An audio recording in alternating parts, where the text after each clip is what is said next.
because it's time for Nerdy for 30, the podcast where we talk about nerdy-ish movies for 30-ish minutes. My name is Kevin Bauer, a.k.a. the Critic's Choice. With me, as always, the People's Champ, Tim Keck. If you feel it, chase it, baby. If you feel it, chase it. And today might as well be a national holiday on Nerdy for 30 because we are talking about Blade. Tim? Blade is one of my favorite little 90s gems. But I don't know that you've always expressed as much love for it as I have. What do you think of Blade? Oh, I love Blade. You know, Okay, I love Blade. Thank Blade's God. incredible. Blade's awesome. This movie's phenomenal. I never really read any Blade comics. So I never thought of this even as like a comic book movie, but I guess technically it is. This is just a kick-ass action movie, I think, right? Like this is just a good ass movie. The vampires kind of add this awesome extra level to it where you can have all this fake CGI blood exploding. The graphics are terrible, but it's still really fun. Wesley Snipes at the peak of his powers, looking jacked, looking awesome, hair on point. They've got the sword that was so friggin' cool, throwing stakes at people, burning people. I mean, that dude from that one sitcom just kept getting Quinn just kept getting rocked the whole time. That was Donald awesome. Logue. Yeah, Out here getting ripped. Man, it's a banger. Yeah, It's so good. this thing is so much fun. I was going to say my big takeaway was going to be, it's like Blade says in the movie. It's not a superhero movie. It's something else. If you had no idea this had any kind of relationship to a comic, you're fine. Like, I think it's kind of crazy in a way to lump this in with superhero movies because this just stands alone as this incredible supernatural action movie. And to your point about the vampires and all the cool explosions and stuff, this is the kind of stuff I used to live for. In school, I used to doodle constantly, just drawing all the time in the margins of my notebooks everywhere. And I used to like to draw all these big epic fight scenes.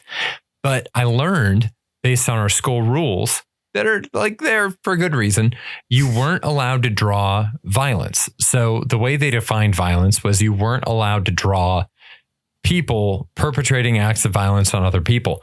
But if you were drawing people perpetrating acts of violence on robots or monsters, that's fine. So I just ended up drawing like a lot of these giant battle scenes where like robots would be destroying each other and like exactly stuff like this, like vampires getting lopped in half by like Blade and Spider-Man and that kind of shit. So this is just right up my alley. It was then, it is now. Yeah, and that's perfectly cool. It is. Yeah. Is this movie as much fun if it's real people? No. But you're right. This doesn't. No. It's fun that they're exploding. It's fun that they're burning up and because of they're shining a flashlight on them. It's fun that they've all got superpowers and it's like this crazy world. I mean, this movie starts so hot with like you see the origin of Blade. You see this scary pregnancy thing. And then we go immediately to vampire nightclub blood rave. And I'm thinking, when are we going to get to, I kind of forgot how Blade shows up, but he just shows up at the raid. I mean, this guy Blade, there's a situation. He just walks into it. There's no stealth. There's no backdoor. There's no sneaking with Blade. Blade needs to go somewhere. He is there. And he's just being the most like obstructive, obtuse way to do it. And why is he there? Yeah, I feel like he could have just mowed down everyone in there and just killed 1,000 vampires. But I guess he was looking for specific information and looking for Deacon Frost, who was there in the club. We see him at the beginning. He was. Mm-hmm. Yeah, it's so cool. He's cool from start to finish. And I'm all about Blade, man. Even though Blade there are maybe my beef, but also they're really funny. There are moments with Blade that are so fucking stupid. You talking about the fist bump? Oh, what fist bump? Tell me about the fist. He does a fist pump. It's a fist pump. Yes. He like stakes Donald Logan. Fist pump.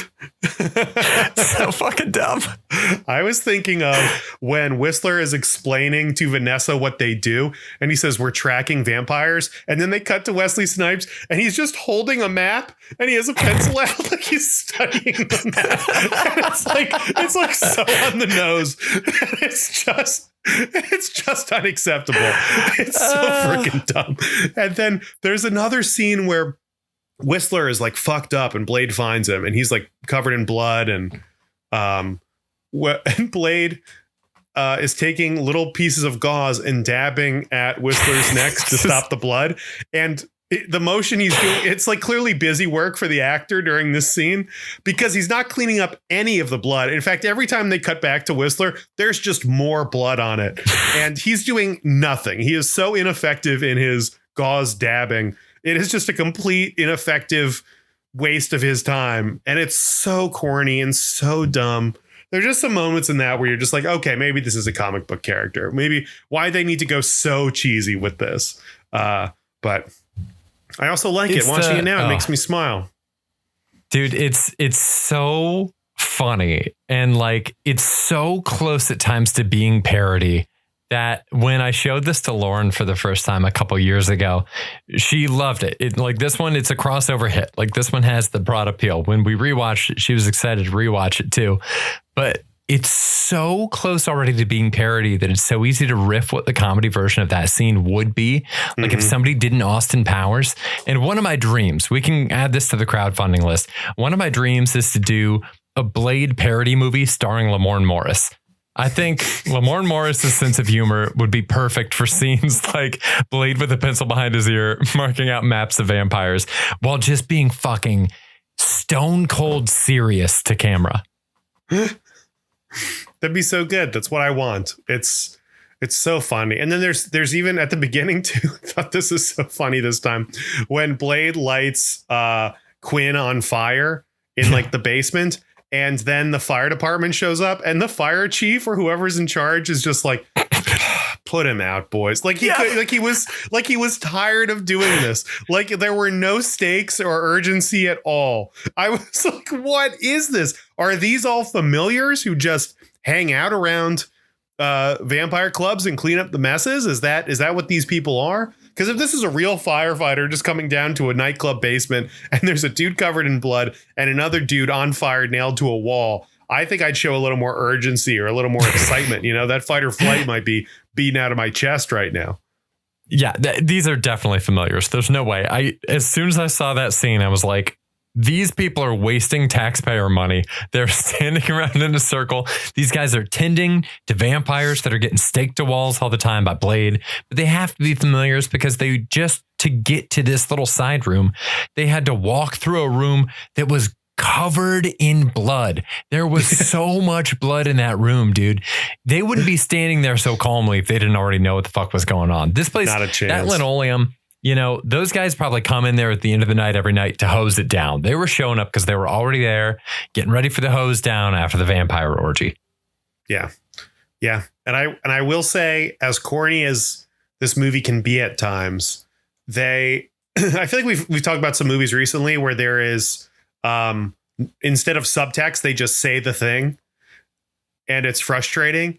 And I like that they let Wesley Snipes and Chris Christopherson, Blade and Whistler, like not talk about how they care about each other, and just the actors show that they care about each other.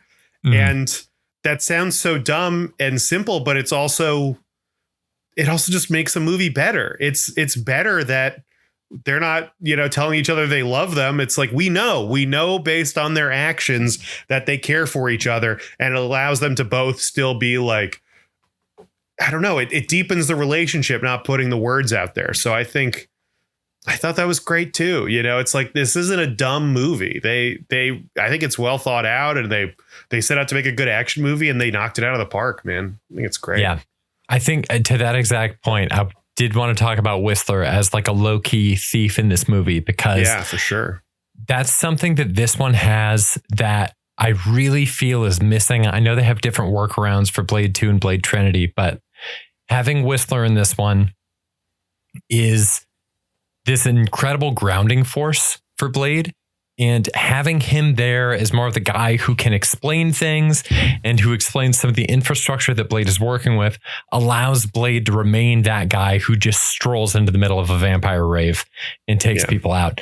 Like, for him to be that calm, cool, collected person, we have to see somebody else doing legwork. It's the same as when you see the tailors and stuff in John Wick and like the gun sommelier. All those people have to be there so that John Wick can be John Wick, and we don't question any of the logic of this. Yeah, you need the guy in the chair, and he's a great guy in the chair, and he also kicks ass. And although it's pretty clear that he kills himself in this movie, he's in the next one. I'm pretty sure he's just there walking around. Yeah, I think he's definitely in Blade 2. And it's just like, oh, he just, is back. Wait a minute. Now we're going to need to do Blade 2 on this. If this we're is definitely true, going to have to do Blade 2 because I'm pretty confident he's back, because then they team up with other vampires to take down a different vampire. And at one point they have to split up into groups, and Whistler goes with one group and Blade goes with the other. I remember that distinctly. Oh, motherfucker. So. You're right. First paragraph on Wikipedia. Holy shit. Yeah, I got to rewatch this one. Blade 2 is one that I haven't seen straight up 20 plus years. Dude, Blade 2, better than Blade 1. I'll say it right now. I haven't watched it in a while, but Blade 2 is like just straight ass kicking. Just straight ass kicking. In it. And they've got like the hammer, right? It. Like somebody has like a hammer and there's like a subway tunnel and they're smashing people's heads.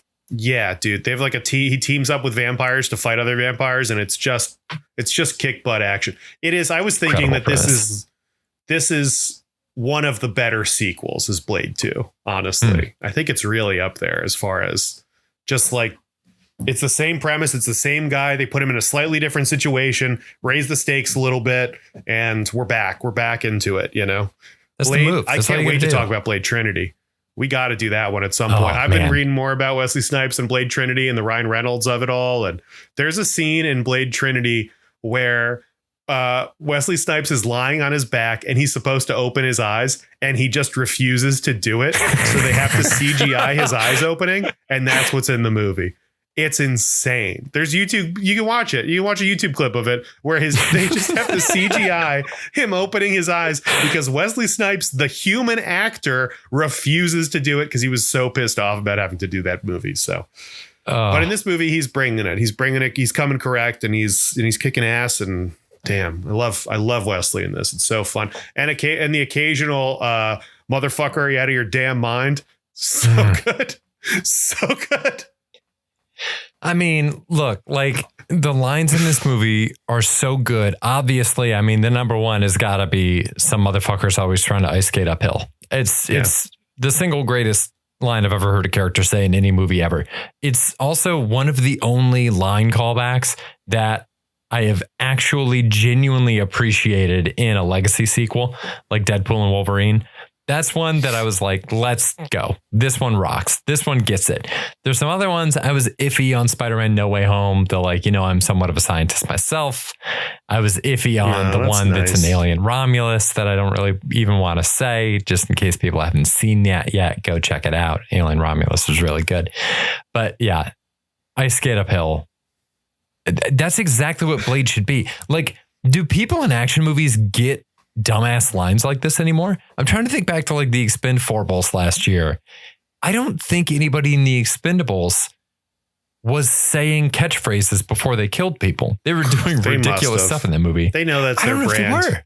I forget. We'd have to go back and rewatch, but I feel like you're confident they were. But you're right. That time is it's seen as a little too cheesy nowadays, but it is still the funnest thing. And it's crazy because that line is at the crescendo of the movie. That is his line before he kills the main bad and ends the story. And it's the note the movie ends on.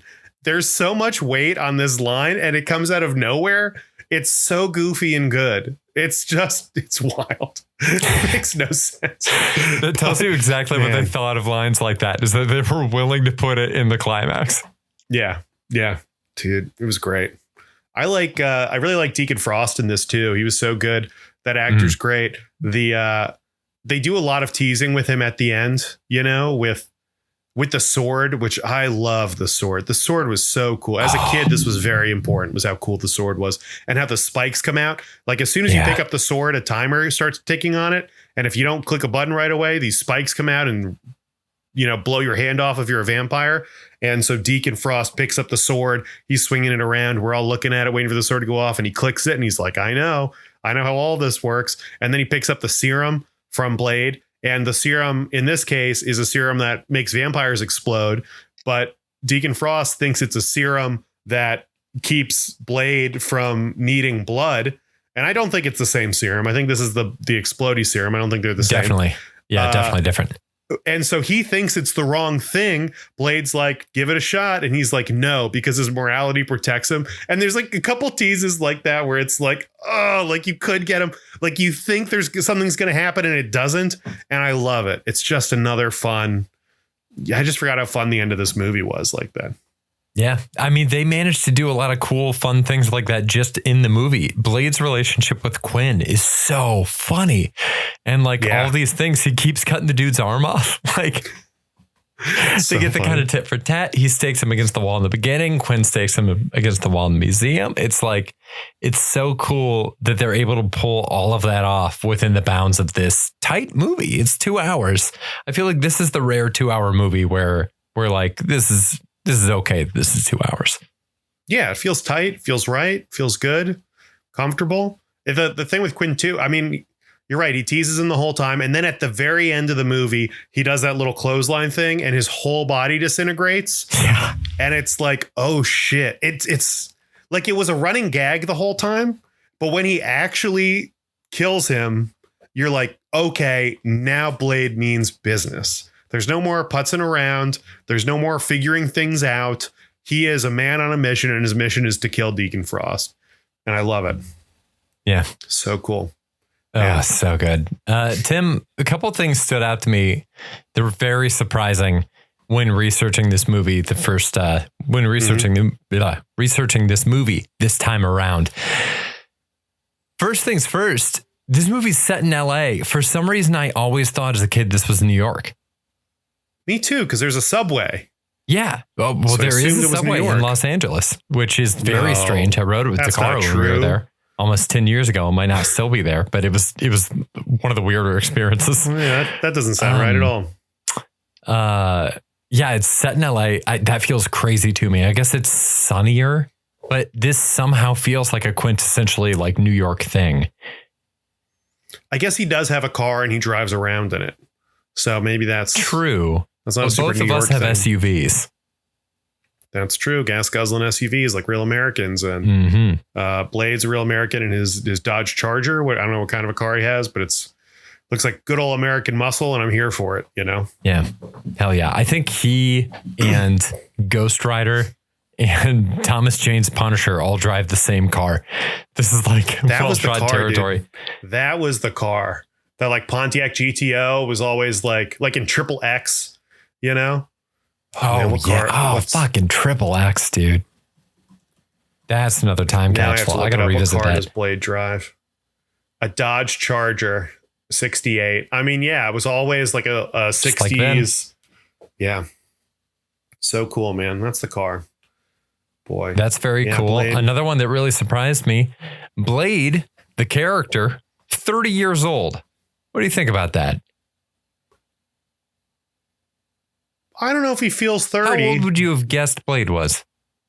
40. Yeah, same. Is that But I just guess because we're older Because than we're in 30? our 30s and we're like, he Yeah. can't be. There's no way. He can't, There's no Blade's way not Blade's younger that- than us. Yeah, it's also weird that they make a point of saying he ages like a human. And so there's guys there who are old men who were born vampires. So they're ancient. Oh, And the then guy that gets Deacon- killed in the sunlight, he's got to be fucking like 1,000 years old. I love a sunlight kill. That's so cool. Love the flashlight burning people. It's awesome. Yeah. Blade has an old man energy to him. And a real stiltedness and indifference that makes him feel old to me. I think it's a similar thing. We're going to be talking about Hellboy, I think, next week. And I'm pretty sure, I haven't rewatched yet, but I'm pretty sure they have a line in the movie that he's about 26 because they say that Hellboy ages in reverse dog years. So every 7 of our years, he ages 1. But hearing that he's like 26 is like, no, Hellboy's not. Everybody, all these action guys, they're all 40. I don't care, across the board. Yes. Every action hero is 40. Batman's 40. Superman's 40. Yeah. 40 is the magic number where they have experience. They're like firmly men, you know? Mhm. Totally agree. Wesley himself was 35 while they were filming this. So that feels a little closer, but it's still like, I don't want Wesley Snipes to be my fucking agent Blade. Are you kidding me? You're right. Then maybe this is on you. I think you're right. It's got to be late 30s or early 40s, I feel like is the prime superhero, space. Punisher's got to be 40s, right? There's no way he's in his 30s. I mean, realistically, all these guys, if we're talking about it, they should all be like 28 or like 29, because that's when you have the youthful vigor.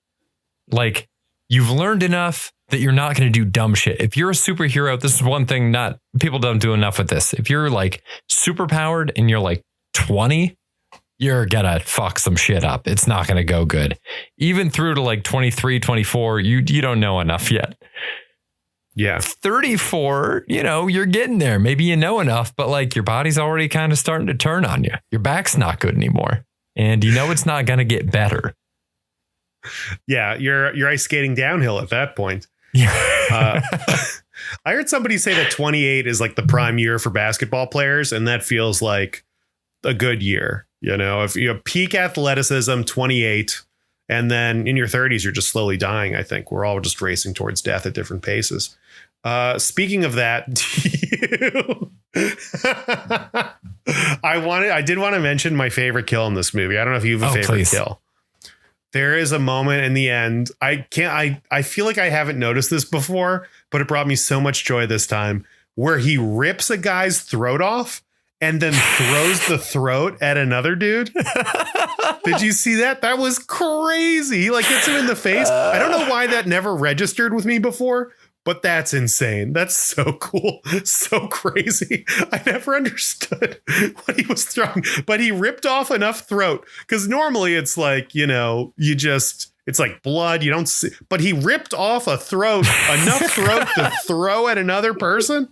That's crazy. That's so cool. Look, man, throw is right there in the name. These things were made to be whipped at another person. God, it was so awesome, man. That rules. Oh, I would have to go back. I should have looked at this under more of a critical eye for what the favorite kill is. This kind of qualifies as one of those things where, like, when there's a certain amount of action going on and it's good, my eyes kind of glaze over and I'm just happy. Like, yes, it's just cool to see the choreography. And like, I would probably have to watch it again to pick out specifics, but that's something where watching a movie in theaters for the first time, I'll just kind of like, just go into like a very contented meditative zone where it's like, action. There's one at the beginning of the movie in the rave that's really cool where like I think it's the woman that we see in the car and the drive to the rave. She's the woman that brings the guy to the rave. And there's like fight going on. He's already wasted a couple of vampires and the two of them are grappling. And I think he like whips the shotgun up and it like clicks right underneath her chin. And she has like this perfectly timed hiss. And I think he jabs her with like the bayonet thing on the shotgun or something to make her explode. But it's just like the rhythm of it is like so cool. And you've got that like pumping 2000s techno in the back. 98. This is early. Yeah. Oh, yeah. So good. It's so cool. The fight scenes are so fun and they're also silly. There's moments when he beats a guy up, he kicks a dude in the face and the guy's just standing there and he just grabs him and like pushes him over. There's a lot of that. There's a lot of just like toying with people. And his fighting style is so fun and kicks ass and his weapons are great. That's another one that made me laugh so hard in this. He's got that boomerang thing, like the bladed thing that he throws around and just cuts people's heads off. And there's that moment when Vanessa is trying to sneak away from Blade and Whistler, and Whistler catches up to her and introduces himself and he goes, and that's Blade. And Blade drops from behind her real quiet. And then he stands up with his arms crossed and he's got the blade thing. And it's so corny. It's so dumb. And I loved it. I couldn't get enough, but it was it was cringe. It was cringe, Blade, but I loved it. It is. I mean, it's so over the top that it should be cringe. And yet somehow this stuff is like, it's funny, cool now. It's like ironically really cool, but also still very cool. Like he is pulling it off. He's not like barely pulling off this action. Wesley Snipes is doing a very good job. He's pulling off the action, but just as Blade is torn between two worlds, human and vampire, Blade as a character seems to be torn between real, like human interactions and just over the top self-serious corniness, right? like there's the moment when he's standing there with the blades, looks so lame and awkward, but then he goes and meets his buddy to pick up the serum, and he like daps him up, and it feels like a very normal human interaction. And then True. when he's at the hospital and being like, motherfuckers, are you out of your damn mind? That seems like kind of like Wesley Snipes peeking out, as opposed to the self. It's funny that he's both of those things. He's simultaneously seriously looking at a map and then also capable of making jokes and cursing people out. It's very fun. We contain multitudes, Tim. And especially Blade. Yeah. I was Especially thinking Blade. if Blade, I had a couple vampire related questions Please. while I was watching this, obviously, was how do vampires make money? I was thinking about that with the rave. Do they all have jobs? Do they all work remote? Are they all just stealing from people like Blade does? No, trust funds. Every single vampire you see is a fundy. And the reason that they're mad about people that got turned is because now they have to cut them in on the trust. And I mean, this is all, every single penny they have is interest that's been accrued from having one of like the first 5 stocks on the stock exchange. Like this is just, they are literally old money. So you think if you became a vampire today, someone from the Vampire Association would reach out and get you a stipend from the trust, and then you just start going to blood raves and having a good time? I think so, yeah. And I definitely think it's begrudging. I don't think they want to. I think that's why they hate people who've been converted. They're going to grumble about it, but like realistically, it seems like from the way that Blade and Whistler are talking about how much they hate vampires, it sounds like vampires are just the absolute worst pieces of shit possible. So they'd have to be involved in like all kinds of really awful business and like, you know, just like dark, like black market stuff, dark web stuff. Like that would all be vampires probably. Yeah. Yeah, it makes sense. I was also wondering about this, and I think I've answered my own question a little bit, but why aren't there more blades? It seems like an easy thing to do. All you have to do is find a pregnant woman, bite her, and make sure the kid survives, and you've got a blade. But my kind of justification for that is that vampires are inherently selfish and putting themselves first. So why would they give that power to another creature? It's not like they can take it for themselves. So if they even created more blades, those creatures would just be bigger threats to them in the vampire hierarchy. Because if Blade wasn't a good guy, he could just be the best bad vampire, right? Aside from the fact that he ages like a person. I guess that's his biggest limitation. But he can go out in the sun. He has all of their strengths, none of their weaknesses, and a few of our weaknesses. So I don't know. Yeah, the worst thing, a really cool twist that they could do is if Blade decided to break bad, he would be a huge threat, you know? Yeah. I was also wondering, I was thinking about this in New York, but I guess it works in LA too, is how long in LA could a guy like Blade just wander around LA and nobody does anything to stop him or says anything? I mean, he's walking around full on swords, black trench coat, guns out. He's pulling guns and then just puts them away and walks away. It's a little while.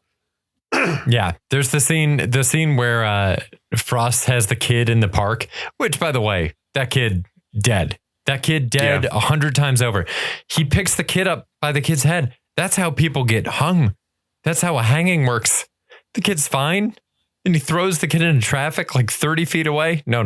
That child was dead. Through a bus stop? Through a bus stop. Yeah, I forgot. That's tough. The kid had to be a daywalker. That's something I would love to see, is that like they bring it back later and that kid is now grown up and he's now played by like Steven Yeun or somebody. And it's like, man, that'd be a great. blast. Get Steven Yeun in the new Blade. Oh, fucking please. Yeah, I think there's Blade fires 35 rounds at him in the park. I don't hear a single siren. No, nothing. But that's LA. It's just background music to them. You know, it's birds chirping. Yeah. Yeah. It's children laughing. Just the sound of gunfire. The stuff with his mom too is really, really fucked. It's nasty. How his mom was actually turned by Deacon Frost, his nemesis. Turns out is actually his vampire dad. Mm-hmm. And his mom hates him now, or is just more invested in being a vampire than being his mom. And he has to kill his mom with a bone he found. That's a mess, man. That's a lot. That's a lot for a guy to deal with. It's a lot. It's a lot. You know, and he first has blood. He has like a weird bloody sex scene with Vanessa. And the second he's ready to go, he has to murder his mom. Vanessa's his mom. Oh, Dr. Karen Jensen. Well, yeah, I mean, they kind of have a weird thing too. She is like all of his face, like a little horny around him, which is weird. It's strange. That's the vampire thing. Is they're all like these weird, like, what's his name again? Quinn got his arm cut off, and then he's like talking about it, and the woman who's there and she's like helping him bandage it, like bites it, and the dude who gets his arm cut off by Blade's sword handle is then like he like screams, but then there's like a scream of pleasure. It's very like Hellraiser, where the Xenobites can't tell the difference between pleasure and pain anymore. Feels the same way with the vampires in this. They're just really horny and also like violent.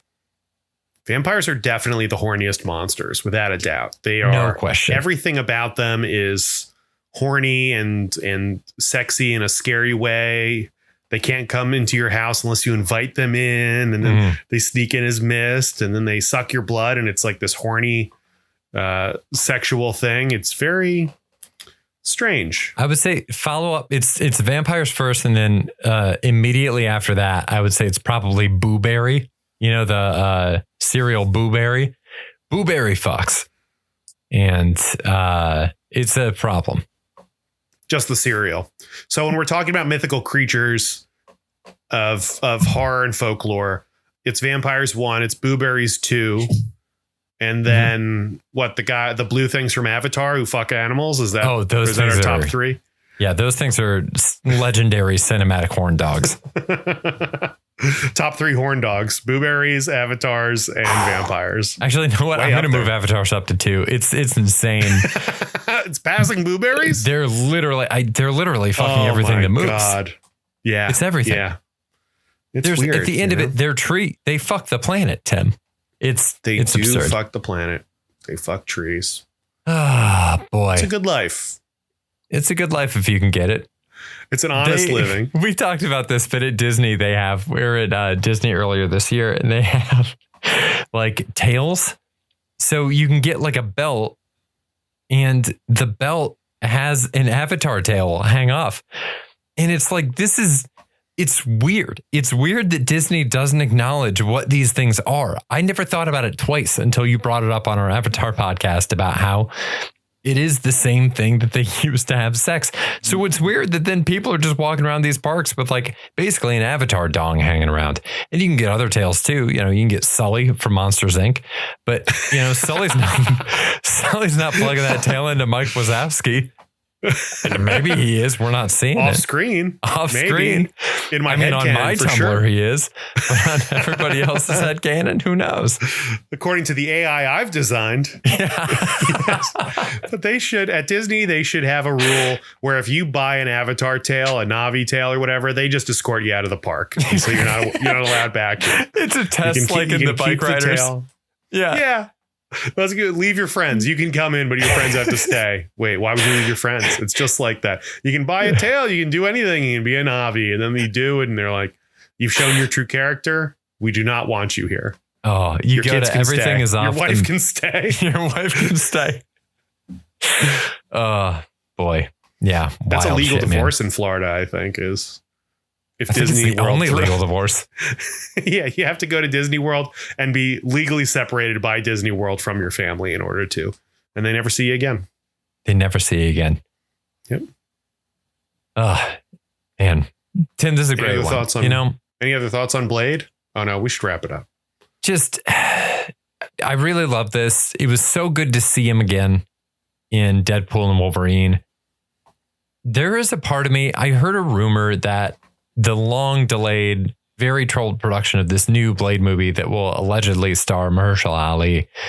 I heard a rumor that one of the reasons that this thing was having so much trouble moving forward is that one of the drafts was that they were basically going to try to sideline Blade completely, immediately, and have the story be about his daughter, who is a character that's in the comics.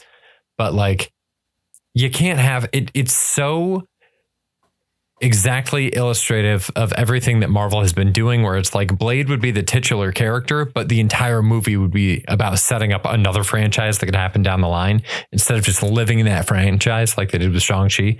So like, if that were to happen, if the worst were to happen and that's the way they go, part of me hopes that they would just swap Wesley Snipes back in. You know, I'm so attached to him as the Blade. daughter. Swap him in as the daughter. If they have him in there, and like, it's fun to think about the idea that he could be the only cinematic Blade. I feel like he occupies the same kind of casting that Hugh Jackman does as Wolverine. Can you think of anybody else off the top of your head that could be Blade and pull this off? No, but I'm excited to see Mahershala Ali do it. Feels like a good pick. I think it is a good pick. I think it'll be a different take on it. And I think that's okay. And we should all expect that. And I think they should let him cook. I think they should let Blade cook. I mean, he's a cool character. We all want to see it. I think Marvel's, probably 2 steps ahead of itself with this, where just give us what we want. People want more Blade. Give us Blade, and just make it a good movie. And you know what? If it's a good movie and you have a couple characters in there that are fun, you've already got your second movie lined up, right? It's that easy. Go. Just crush one, lay one stone down, and eventually you'll have a path. Marvel, please. I don't know what are you doing, but I'm optimistic. Who knows? Me too. Their hands are full of stones. They don't know what to do with all these things. Listener, what do you think? What did you think of Blade? Classic, right? Let us know. nerdyfor30@gmail.com. Send us an email. We'll read it on the show.